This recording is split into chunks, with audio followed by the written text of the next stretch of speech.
Starting off, Tears of the Kingdom, or even when you're halfway through your playthrough, can be tough to know what you absolutely need and what you can hold off on getting. Well, there are a few things that you should get as soon as possible in your playthrough, and today I'm going to show you what they are.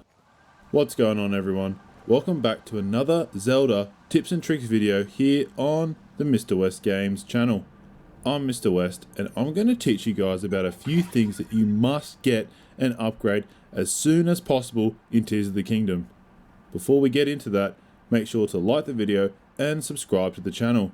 We are approaching 1,000 subscribers and we need your help to get there. Alright, let's get it.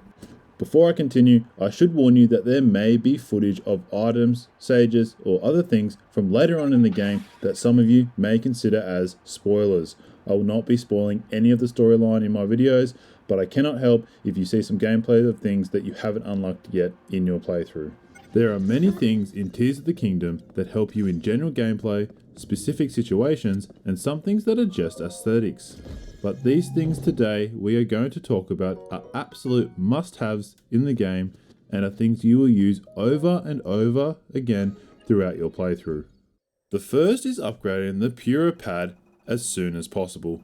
From the start of the game, we are given the Purah pad, but the game only sort of hints you towards upgrading this amazing piece of technology.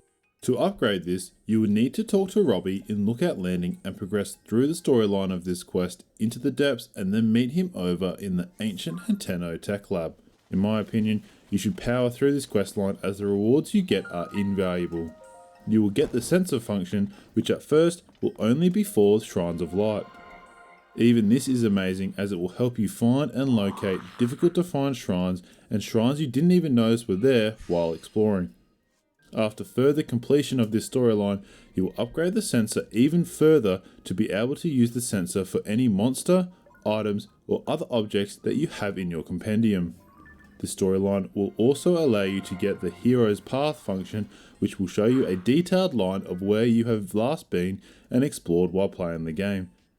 The Purah pad is an absolute must, so definitely look at getting started with this storyline and upgrading the Purah pad.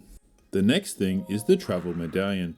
If you've played Breath of the Wild, you know how amazing the Travel Medallion is. This ties hand in hand with the Purah pad upgrade, as you will need to visit Robbie at the ancient Hateno lab as well. First, you will need to get the Travel Medallion prototype, which is found at the ancient Akkala lab in northern Akkala. This is controlled by the Yiga, and you will get a piece of the Yiga armor set as well. Check out my Yiga armor video for a detailed guide of getting into the lab. Once you have the medallion prototype, travel to the Hateno lab and complete the quest with Robbie. This will lead to you getting 3 travel medallions that you can place wherever you would like on the map to allow you to fast travel straight there. This is great when exploring or when you need to leave a place to do something else, or in preparation to defeat something. Make sure you get the travel medallion as soon as possible. Now, while you're here at Hateno Village, I would highly advise you to do the Hateno Village questline and complete this. Completing this election questline will unlock Cece's shop, which you can purchase rare and powerful weapons and armor that you have acquired throughout your journey of Hyrule. An example is the Hylian shield.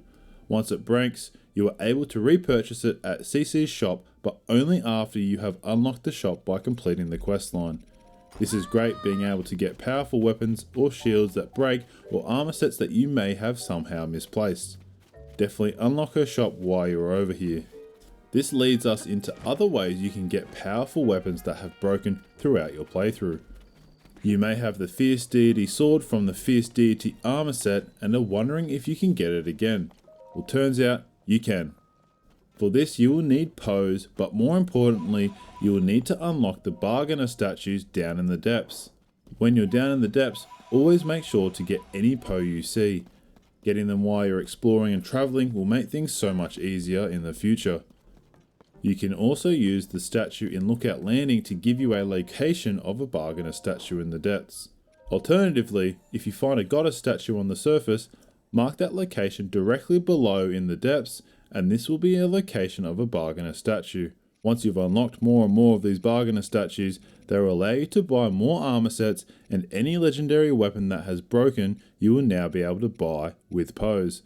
This is extremely useful as these weapons are very powerful, and if you farm lots of Poes throughout your playthrough, you'll be able to rebuy these weapons with very little effort when needed. Definitely unlock a few of these bargainer statues as soon as possible. While we are on the subject of weapons, you should make sure to visit Hestu to the west of Lookout Landing as soon as you can. If you didn't know, Hestu is a Korok that will upgrade your weapon, bow and shield inventories for Korok seeds. At his first spot over near the Lindor's Brow Skyview Tower, he will do 1 or 2 upgrades before he leaves. But after he disappears, he heads to Lookout Landing. This means that he will be easy to find at this point of interest for the majority of your game through, and whenever you get enough Korok seeds, you can easily find him to upgrade one of these inventories. Of course, he will go to the Great Deku Tree in Korok Forest after you complete that storyline, but for the majority of your gameplay, you will be able to visit him in Lookout Landing. This is extremely useful, and I definitely advise you to get him to Lookout Landing as soon as possible. Lastly, is which sage or sages you should get first. Of course, this one's all in my opinion, but a lot of people can get stuck figuring out which one is best until they have all 5.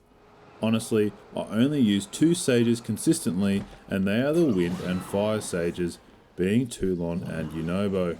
These 2 can be used throughout your playthrough and will help you in your overall general gameplay. Unlike the other 3, which are only really used in specific situations, if I use them at all. I definitely suggest you complete the Rito and Goron storylines first before continuing throughout the game. Again, this is my opinion, and it's completely fine to like other sages over these 2 and get that sage before them. After all, this game is an open world game that allows you to do them in any order. Well, there you go. These are just a few things in this massive, amazing game that you should definitely consider getting as soon as possible. If you found this video helpful, make sure to hit that like button and subscribe to the channel. I'll see you all in the next Mr. West Games video. Catch us all later.